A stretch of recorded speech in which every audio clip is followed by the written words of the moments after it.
Boa tarde, pessoal. Parabéns pelo evento, ABCD. Obrigado pelo convite. Eu vou conversar um pouquinho com vocês sobre o que deve chamar a atenção da gente para desconfiar de doença inflamatória intestinal e quais são os achados diagnósticos, o que a gente vai encontrar ao longo da investigação das DI.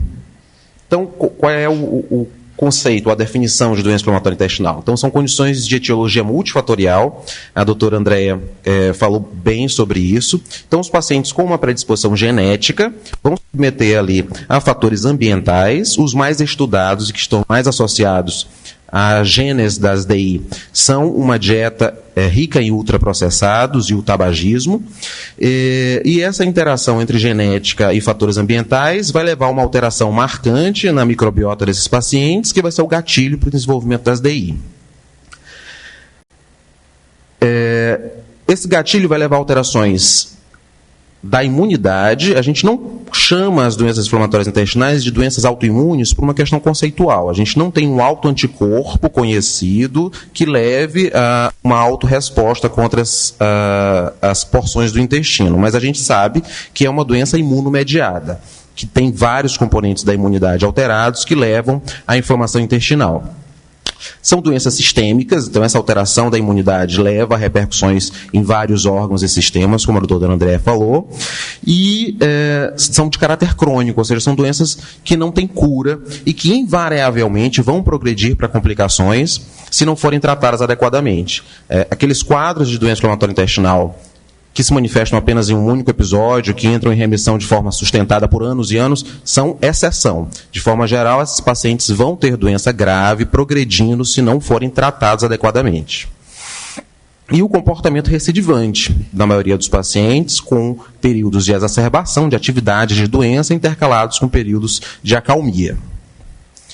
E aí, depois de toda essa interação entre genética, entre fatores ambientais e microbiota, a gente tem uma distinção entre dois tipos especiais de doença inflamatória intestinal. A retocolite ulcerativa, que é uma doença do intestino grosso e superficial, como a doutora Andréa falou, ela acomete a parte de dentro do intestino, e no outro polo, a doença de Crohn, que acomete todas as camadas da parede do intestino, portanto a gente chama de transmural, e pode acometer todo o trato gastrointestinal, desde a boca até o ânus. Entre as duas, a gente tem um quadro de doença de intestino grosso que, no momento do diagnóstico, ainda não foi possível se distinguir entre retocolite e doença de Crohn.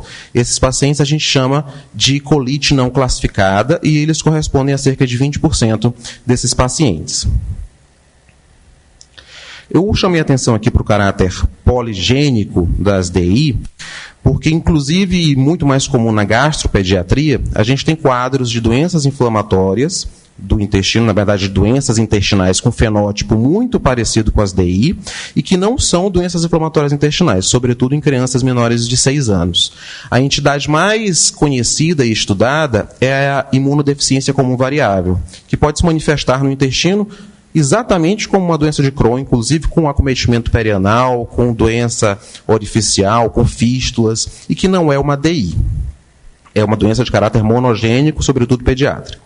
A gente fala muito em ultraprocessados, mas às vezes a gente esquece de conceituar o que é ultraprocessado. A gente tem um exemplo clássico aqui, que é do pêssego. Então, o pêssego, a fruta em si, é um alimento in natura.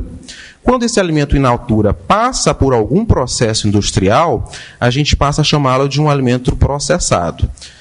Alimentos processados são aqueles industrializados que têm até 5 componentes. Então, como exemplo aqui, tem a calda, o pêssego em calda. Ele só tem água, açúcar e pêssego. É um alimento industrializado, processado, portanto. Os alimentos ultraprocessados têm mais que 5 componentes. Então, vejam aqui o suco de pêssego industrializado. Essa lista enorme de ingredientes aqui. Então, emulsificantes, corantes, conservantes, e isso é que é um alimento ultraprocessado, isso que altera fortemente a microbiota e pode ser um gatilho para as doenças inflamatórias intestinais. Aqui, só trazendo para a nossa realidade, a doutora Andréa já falou sobre epidemiologia também. Esse estudo é do Brito, lá do Recife. É um estudo multicêntrico do ano passado, que levou em consideração os pacientes com DI de 3 centros aqui do Nordeste. da Paraíba, do Rio Grande do Norte e de Pernambuco. E olhem só aqui como há um avanço importantíssimo da incidência, ou seja, dos casos novos. Esses dois gráficos mostram as mesmas coisas.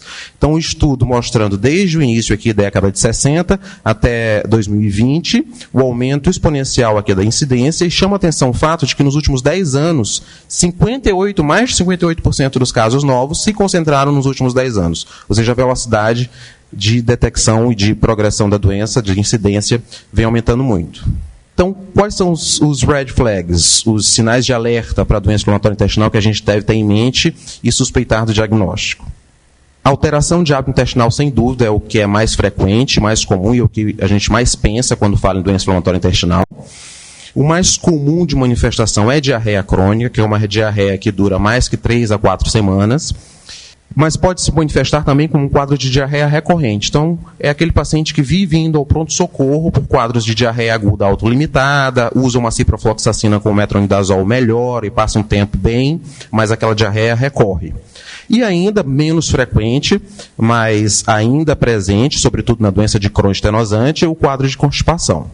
Depois do sangramento nas fezes, que talvez seja o que mais chama a atenção dos pacientes, ou a presença de muco, que é aquela secreção com aspecto de catarro nas fezes, dor abdominal recorrente, perda de peso, febre, fadiga e também, claro, história familiar. Se o paciente tem alguma dessas queixas e ainda tem história de algum paciente de primeiro grau com doença inflamatória intestinal, a gente vai pensar mais fortemente ainda no diagnóstico. E por que isso é importante? A gente tem em mente esses sinais de alerta, porque no Brasil, inclusive no estudo do ABCD, a gente mostrou que até 20% dos pacientes podem levar até 3 anos para ter o diagnóstico de doença inflamatória intestinal. Se a gente tiver em mente esses sinais de alerta e conseguir referenciar esses pacientes, eles vão ter o diagnóstico mais precoce e o tratamento mais rápido também. E sempre lembrar que o papel dos nossos colegas profissionais da saúde de outras especialidades que não a gastro, a coloprocto, é extremamente importante. Porque como esses pacientes têm doenças sistêmicas, às vezes é o outro colega especialista que vai suspeitar de DI e vai encaminhá-los para o gastroenterologista. Os mais frequentes são o médico generalista, o clínico, o reumatologista, os dermatologistas e os oftalmologistas. Então, o diagnóstico de doença inflamatória intestinal, a gente não tem um exame padrão ouro que vai dizer que o paciente tem doença inflamatória intestinal. A gente tem que lançar a mão aqui de vários aspectos para levar a uma suspeita e um fechamento diagnóstico. Então, aspectos clínicos, alterações laboratoriais, achados anatomopatológicos colhidos nos exames endoscópicos e achados radiológicos. Isso aqui é bastante importante quando a gente fala em manifestação clínica. É a anamnese, é o que a gente vai conversar com o paciente nas consultas. A gente sabe, como é até um clichê dizer que a doença de Crohn acomete desde a boca até o ânus, e a gente às vezes esquece de questionar ativamente, porque o paciente pode não associar que as úlceras aftoides de recepção, que as aftas de repetição estejam relacionadas à doença lá de baixo da região perianal. Então, sempre questionar. Você tem aftas de repetição, com frequência úlceras que duram mais tempo do que uma afta comum, mais de 7 dias, dolorosas, maiores do que o habitual. Você já precisou ir ao colega coloproctologista, ao médico coloprocto, para tratar ou fazer algum procedimento na região anal? O paciente pode não associar aquele quadro que ele está vivendo atualmente, naquele momento, né? Então, você já teve fissura anal, você já teve fístula anal, você tem plicomas inflamatórios, já ouviu falar nessas entidades? Pode ser um Crohn perianal, que inclusive é uma manifestação de pior prognóstico da doença de Crohn. Lembrar das manifestações extraintestinais, questionar sobre a anemia. De longe, a manifestação extraintestinal mais comum é a anemia. E logo em seguida, vem as manifestações articulares, tanto periféricas quanto axiais. Isso faz diferença na anamnese, a forma como a gente pergunta. Então, às vezes você pergunta ao paciente se ele tem dor nas juntas, ele vai pensar só em acometimento periférico. Você precisa perguntar também se ele tem dor na coluna, ou dor na região lombar, para que a gente pesquise aí um padrão inflamatório, talvez, de uma espondilite ou uma espondiloartrite axial associada a DI. Manifestações de pele. É importante ressaltar quando eu falo em pele, inclusive numa questão conceitual. A gente tem alterações, manifestações intrínsecas das doenças inflamatórias intestinais, como a doença perianal, as aftas de repetição na boca. A gente tem doenças imunomediadas associadas às doenças inflamatórias intestinais. Elas têm evolução independente da doença inflamatória intestinal. É uma doença à parte, que é mais frequente em pacientes com DI, mas que precisa de tratamento específico. E tem as manifestações extraintestinais que têm gênese intimamente relacionada às DI. Depois vinham as manifestações um pouco mais raras, um pouco menos frequentes, como manifestações hepáticas, o CEP, que é mais comum na retocolite ulcerativa, e a síndrome do olho vermelho, que pode ser uma uveíte ou uma episclerite. Quanto ao laboratório, eu vou destacar que a doutora André já falou de forma geral aqui sobre os exames mais comuns. Eu vou destacar aqui a importância da calprotectina. Inclusive, nós tivemos recentemente a aprovação no SUS para o uso da calprotectina para segmentos de pacientes com doença de Crohn. Na prática, a gente não está conseguindo fazer ainda, mas talvez nos próximos meses. O que é calprotectina? É uma proteína produzida a partir da atividade de granulócitos, sobretudo de neutrófilos, é liberada ali na luz e pode ser detectada nas fezes. É um marcador de atividade inflamatória, então, luminal, né, de atividade na luz intestinal, mas de caráter inespecífico. Pode aumentar, inclusive, em vigência do uso de algumas medicações. As mais implicadas são os anti-inflamatórios não esteroidais e os inibidores das bombas de prótons. Tem estabilidade de concentração nas fezes diretamente proporcional à liberação mais próxima do reto, portanto, é um marcador de atividade mais importante para a doença coloretal, serve para a doença de Delgado, mas, sobretudo, para a doença coloretal. E é importante dizer que ele deve ser utilizado em momentos de dúvida ou quando a gente já tem um diagnóstico de doença inflamatória intestinal para comparação entre períodos ao longo da vida daquele paciente. Dúvida quando? Se o paciente tem uma doença funcional, como uma síndrome do intestino irritável, ou uma doença orgânica luminal, e aí pode ser, como eu disse, inespecífico, uma infecção, uma doença inflamatória intestinal também, ou uma neoplasia, por exemplo. E o papel no segmento, de comparação de pacientes já com DI conhecida, associado geralmente nos nossos estudos à proteína C reativa. Eu diria talvez que a calprotectina ela deveria ser guardada numa gaveta do bom senso junto com alguns outros exames laboratoriais. BNP, D-dímero, marcadores tumorais. Então são exames que vão ter importância sobretudo para o cotidiano do especialista em doença inflamatória intestinal.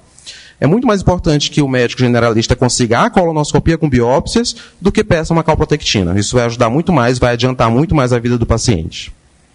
Então, para informação aqui de vocês, o valor de referência dos laboratórios geralmente é calprotectina menor que 50, mas os valores fortemente associados à atividade inflamatória luminal são aqueles maiores que 250. Então, para o gastro, para o coloprócito, a gente leva em consideração mais o valor de 250. E, por último, aqui o STRIDE-2, que é um guideline nosso que determina alguns alvos terapêuticos, coloca os valores de calprotectina-alvo entre 100 e 250, dando esse intervalo importante, exatamente considerando a variação fenotípica dos pacientes, que podem ter doença mais alta ou mais baixa. Quanto aos outros exames complementares aqui, os exames de imagem, os exames endoscópicos. Antigamente a gente precisava usar muito o raio-x contrastado para avaliação de intestino delgado, hoje a gente já não precisa, porque a gente já tem à disposição aqui os exames seccionais, né, transversais aqui de trato digestivo, com preparo, a enterografia por tomografia e a enterografia por ressonância, que são ótimos para avaliação de intestino delgado. Vem ganhando cada vez mais importância o uso do ultrassom intestinal, da ecografia intestinal, para avaliação de atividade, para diagnóstico de doença inflamatória intestinal. Ainda não é uma realidade nossa aqui no Brasil, porque a gente ainda tem poucos colegas treinados, mas cada vez mais o ultrassom, especificamente para o trato digestivo, vai ser utilizado. Sem dúvida nenhuma, os exames mais importantes são os endoscópicos. Eu queria chamar a atenção aqui para a endoscopia digestiva alta. Todo adulto em suspeita e investigação de doença inflamatória intestinal, se tiver sintomas gastrointestinais altos, ou seja, sintoma de estômago, de esôfago, tem indicação de realização de endoscopia digestiva alta.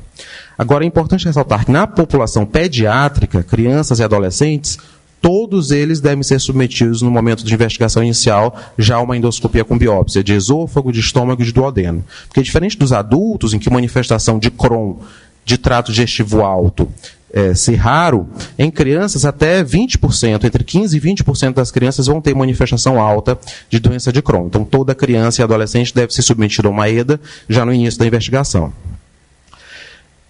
Quanto a esses exames aqui, antes de eu fazer essa ressalva, cápsula endoscópica e enteroscopia, também são exames de manejo, sobretudo do especialista, porque a gente vai ali avaliar É muito bom que a gente tenha à disposição, hoje em dia, a cápsula endoscópica e a enteroscopia, mas a gente indica, ou precisa indicar, muito pouco ainda. São casos bem selecionados que vão ser submetidos, inclusive esses exames podem ser deletérios, tanto pelo custo quanto pelos riscos que eles envolvem. Então, chamando a atenção aqui, me aprofundando um pouquinho na ileocolonoscopia. É um exame que a gente vai usar muito, tanto para diagnóstico, quanto para segmento, e depois dos pacientes que atingirem a remissão, a gente vai ficar ali vigiando para que ele não desenvolva câncer coloretal. A primeira colonoscopia é como se fosse a certidão de nascimento da doença inflamatória daquele paciente. Então, ele tem que guardar e a gente tem que sempre ansiar para conseguir ver a primeira colonoscopia. Sobretudo se a gente conseguir que ela tenha sido completa, que tenha olhado todo o cólon, que tenha entubado o ilho e olhado pelo menos 20 centímetros. Porque geralmente o fenótipo daquele paciente, apesar de ele poder mudar ao longo da vida, geralmente ele se mantém. Então a hemicolite esquerda fica uma hemicolite esquerda por muitos, muitos anos, ou uma ileite terminal, uma ileotiflite. Isso não costuma mudar. Sempre lembrar que para a realização da colonoscopia, apesar de não ser o objetivo do exame, é importante, sobretudo para o médico que lida com DI, inspecionar a região perianal. Às vezes, só uma olhada ali na região perianal já é o bastante para a gente olhar um orifício de fístula que o paciente não referiu na consulta, ou olhar que ele tem um plicoma inflamatório muito importante, ou olhar que ele tem uma úlcera retal, tanto para ajudar no diagnóstico de doença inflamatória, quanto para diagnóstico diferencial. Toque retal. Às vezes o toque retal já é o bastante para a gente ver que ele tem uma doença estenosante de canal anal, de reto distal. Sempre ileocolonoscopia. Por que ileocolonoscopia? Porque para servir para a investigação de doença inflamatória intestinal, tem que entrar no ilho por pelo menos 20 centímetros ou mais distante possível para ver se a gente olha qualquer coisa que ajude no diagnóstico de doença de Crohn. Biópsias de todos os segmentos. Isso é importante para o patologista. De preferência em frascos separados, claro. Então, ilho, seco, cólon ascendente, transverso, descendente, sigmoide reto, mesmo que não haja alterações macroscópicas. Lembrar que a colonoscopia, apesar de muito importante e muito útil, a gente tem que ponderar se ela pode ser realizada naquele momento. Então, nos pacientes com doença colônica aguda grave, está atento ao maior risco de perfuração, e aí nesse momento a gente lança a mão de uma retosigmoidoscopia para fazer diagnóstico diferencial e para estimar a atividade de doença. Então, na internação de urgência, por exemplo, o exame endoscópico tem importante papel na exclusão, sobretudo de citomegalovírus e de Clostridium. É para isso que a gente pede aquela retosigmoidoscopia, às vezes só com preparo retrógrado rapidinho, sem sedação, às vezes sai do pronto-socorro, vai para a endoscopia, faz uma reto rápida, já vê se tem sinais de citomegalo, Clostridium, aproveita e faz biópsias. E no paciente já em remissão, aquele paciente que a gente conseguiu atingir remissão, que ele está tratando, está bem, a coluna vai ter grande importância para rastreio de câncer coloretal. A gente sabe que nos pacientes com retocolite ulcerativa, há aumento do risco, bastando que haja doença que exceda o reto. Enquanto que na doença de Crohn, se você tiver acometimento de mais de 1/3 do intestino grosso, você já tem aumento do risco de câncer coloretal. E aí a colonoscopia vai ser super importante nesse rastreio. Anátomo patológico, outro ponto-chave aqui que a gente precisa discutir, que é pouco discutido. Todos nós aqui amanhã fizermos uma colonoscopia com biópsias de todo o intestino, quase todos nós vamos ganhar uma colite crônica, e isso absolutamente não tem nada a ver com doença inflamatória intestinal. Isso acontece porque mesmo no intestino sadio, a gente tem um órgão ali que é açoitado, que é agredido no dia a dia, é um órgão imunológico. Então ele precisa ter cronicamente ali uma atividade inflamatória estimulada para que ele haja, inclusive contra a microbiota habitual, contra infecções passageiras que estão passando por ali, contra parasitas, protozoários, fungos, agredido até fisicamente, mecanicamente pelas fezes que estão passando ali um pouco mais endurecidas. Então o cólon e o intestino fino são órgãos habitualmente inflamados. Isso não precisa ser necessariamente patológico. Não é o patologista que é ruim, é o órgão que é daquele jeito mesmo. A gente é que interpreta, talvez, de forma errônea. Criptite, abscesso de cripta são achados de atividade inflamatória aguda inespecífica, é atividade de neutrófilo, de outros granulócitos, não tem especificidade para a doença inflamatória intestinal. Os granulomas são pouquíssimos encontrados em doença de Crohn, menos de 30% dos pacientes com doença de Crohn a gente acha granuloma nas biópsias, então a gente não deve esperar por granuloma para fazer diagnóstico de doença de Crohn em biópsia. E eles também não são patognomônicos. Eu falei no início da palestra sobre a imunodeficiência como variável das crianças menores de 6 anos, e eles podem ter nas biópsias granulomas não caseosos. O achado que mais leva o patologista e o clínico a pensar em uma doença inflamatória intrinsecamente intestinal, de gênese no intestino, imunomediada, é a desarquiteturação das criptas, das glândulas. Então vejam aqui, uma biópsia de um cólon normal, com a mucosa, a lâmina própria, organizada, e as glândulas todas muito bem organizadas, que são as criptas, né? De tamanhos parecidos, de larguras parecidas, enfileiradas, bem organizadas. E aqui um paciente com distorção de criptas e doença inflamatória intestinal.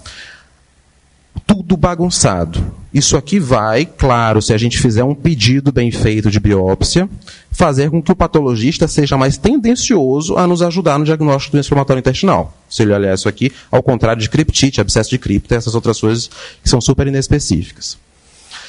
E quanto maior a peça que a gente fornecer para o patologista, mais ele vai poder bater o martelo a favor ou não de doença inflamatória intestinal. Por isso que nos pacientes de pós-operatório, em que em grandes segmentos são ressecados e levados até o patologista, ele consegue identificar essas alterações todas que puxam mais para a doença inflamatória intestinal, consegue inclusive caracterizar essa característica intercalada da doença de Crohn, porque ele vê que tem doença, tem tecido são e tem doença novamente, isso tudo vai fazer com que ele escreva no laudo mais tendendo ao diagnóstico ou não. E é importantíssima a biópsia, sobretudo para diagnóstico diferencial. Talvez a biópsia seriada seja mais importante para a gente dizer que o paciente não tem outras coisas do que para dizer que ele tem doença inflamatória intestinal. Só para a gente ter ideia aqui, eu tenho imagens. Todas essas imagens a gente poderia colocar no atlas de doença inflamatória intestinal, mas nenhuma é de doença inflamatória intestinal. Então, tuberculose intestinal, uma grande úlcera de íleo, úlcera de cólon por tuberculose, colite pseudomembranosa, uma infecção aguda por Clostridium difficile, citomegalovírus com várias úlceras, colite isquêmica contínua, com fibrina, com erosão, que a pessoa pode atribuir a uma retocolite, não tem nada a ver, neoplasias como linfoma de cólon, e o mais comum de todos aqui, uma ileite por anti-inflamatório não esteroidal. Então, o paciente ortopedista tomou 7 dias de ibuprofeno, faz uma colonoscopia por algum motivo antes de 8 semanas, que é o que seria ideal. Então, o ideal depois de um curso de anti-inflamatório seria que a colonoscopia fosse feita após 60 dias. E pode surgir nesse intervalo, menos de 60 dias, uma ileite que simula perfeitamente uma ileite por Crohn e, na verdade, é só efeito adverso de medicamento. Portanto, quais seriam as nossas conclusões aqui? Primeira coisa mais simples, não há receita de bolo, nem para manifestação clínica, nem para diagnóstico de doença inflamatória intestinal. Talvez o mais importante que a gente tem em mente é valorizar os sinais de alerta, isso serve para qualquer profissional da saúde, não só para especialista em doença inflamatória intestinal, porque assim a gente vai conseguir referenciar esse paciente para os centros de referência, pensar no diagnóstico e enviar. Então, conhecer quem trata a doença inflamatória intestinal, conhecer no SUS quais são os fluxos para se chegar até os centros de referência de doença inflamatória é extremamente importante. Obrigado, pessoal.